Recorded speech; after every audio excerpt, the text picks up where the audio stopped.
Hello అండి. Welcome back to our channel. Rayalaseema special tiffin uggani. దీనికి కాంబినేషన్‌లో బజ్జీలు కానీ, లేదా వడలు కానీ యాడ్ చేసుకొని తింటే సూపర్ కాంబినేషన్ అనమాట. టేస్ట్ అయితే చాలా బావుంటుంది. సో, ప్రాసెస్‌లోకైతే వెళ్ళిపోదాము. ఫస్ట్ నేను బొరుగులైతే తీసుకున్నానండి. ఇవొచ్చేసి నంద్యాల బొరుగులని అని అంటామనమాట. సో, కర్నూలు బొరుగులు కూడా ఉంటాయి. మీ ఇష్టము. అంటే మీకు ఏరియాని బట్టి ఏవి పాజిబిలిటీగా ఉంటే అవైతే తీసుకోండి. ఇక్కడ మేము 3 మెంబర్స్‌కైతే చేస్తున్నాం కాబట్టి ఇట్లాగా కొన్ని బొరుగులైతే తీసుకొని దాంతో అవి మునిగేంత వరకు కూడా వాటర్ అయితే యాడ్ చేసుకోవాలి. ఈ బొరుగుల్ని వాటర్‌తో చక్కగా వాష్ చేసుకోవాలనమాట. సో, కింద నుంచి పైకి ఇట్లాగ అనుకోని వాటర్‌లో పూర్తిగా మునిగేంత వరకు కూడా ఇట్లాగ హ్యాండ్‌తో మనం కలుపుతూ బొరుగులనైతే వాష్ చేసుకొని పక్కన ఒక డీస్‌లోకైతే నేను వేసి పెట్టుకుంటున్నాను. నీట్‌గా వాష్ అయితే చేసుకోవాలండి. ఎందుకంటే బొరుగుల్లో మనకు డస్ట్ అనేది ఉంటుందనమాట. లేదంటే బొరుగులు మనకు కొంచెం ఇసుకగా అయితే తగులుతాయి. సో, మనకు ఇట్లాగా నీట్‌గా వాష్ చేసుకుంటే మనకు ఆ ప్రాబ్లమ్ అయితే ఉండదు.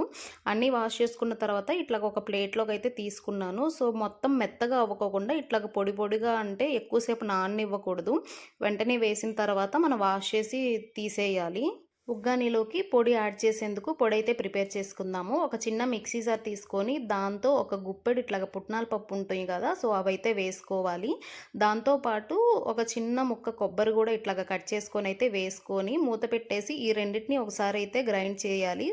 సో, స్మూత్ పేస్ట్ వచ్చాక మనం కట్ చేసుకున్న పచ్చిమిర్చి ఒక 4-5 పచ్చిమిర్చి కూడా యాడ్ చేసుకొని మళ్ళీ ఒకసారి మూత పెట్టేసి ఈ పచ్చిమిర్చి పూర్తిగా మెదిగేంత వరకు కూడా మనం మిక్సీ పట్టేసుకొని ఇట్లా పక్కన అయితే పెట్టేసుకోవాలి.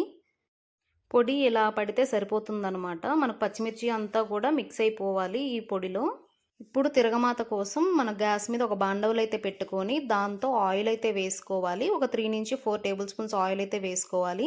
బొరుగులకి కొంచెం ఆయిల్ ఎక్కువ ఉంటేనే మొత్తం కూడా చక్కగా కలుస్తాయన్నమాట. ఆయిల్ హీట్ ఎక్కిన తర్వాత తిరగమాత గింజలు మొత్తం కూడా వేసుకొని అవి కాస్తంత వేగిన తర్వాత మనం సన్నగా కట్ చేసుకున్న ఒక పెద్ద ఉల్లిపాయనైతే ఇట్లాగా విడివిడిగా చేసుకొని అయితే వేసుకోవాలి.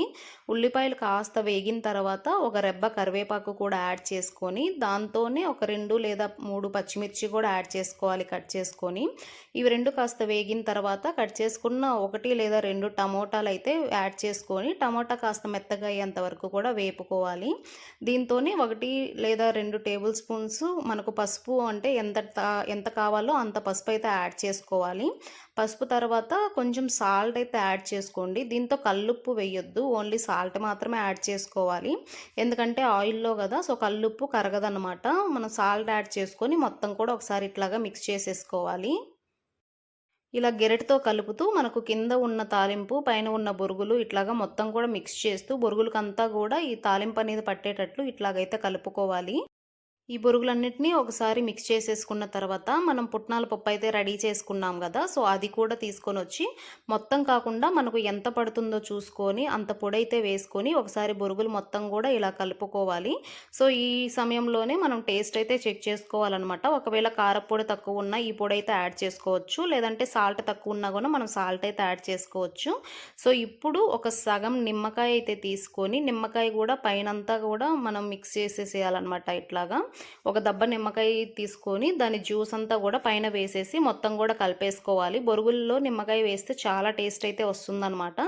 ఒకసారి మీరు కూడా ఇలా ట్రై చేయండి. ఇట్లాగా పొడి పొడిగా విడివిడిగా బాగా వస్తాయి బొరుగులు. దీనికి కాంబినేషన్లో మనం వెంటనే టైం ఉంది అనుకుంటే బజ్జీలు కానీ యాడ్ చేసుకొని దీంతో పాటు తింటే చాలా చాలా బాగుంటుంది. ఒకసారి ఈ వీడియో చూసి మీరు కూడా ట్రై చేయండి. మీకు కూడా ఖచ్చితంగా నచ్చుతుంది. ఈ టిఫిన్ చిన్నపిల్లల దగ్గర నుంచి ముసలి వాళ్ళ వరకు ఎవరైనా కూడా ఈజీగా తినేయచ్చు. సో వీడియో నచ్చితే లైక్ చేసి, షేర్ చేసి, కామెంట్ చేయండి.